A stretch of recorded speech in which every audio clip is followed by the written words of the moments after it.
If you're not able to find the information you're looking for from one of the pre-existing reports, you can make your own custom report by clicking this button here on the secondary reports menu, or from anywhere on the site by going to reports and clicking create custom report. To start, you'll want to give it a name. So if you have a specific class you want this for, or maybe for a specific topic, you just call it reg data, let's say.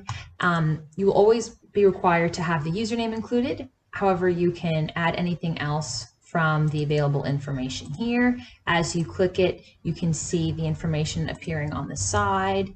You can also collect some information on the user activity, for example, their last login date.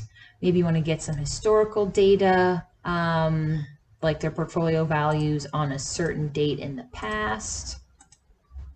You can look at their open position, so see the symbol, quantity, exchange. Under trading data, you can get even more specific information on the currency, the symbol, order type, and so on.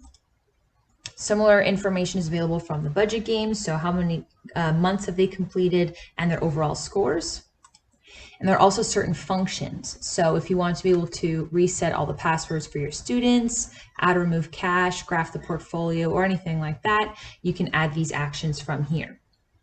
Once you have everything that you want to see on the side, just click Create Report.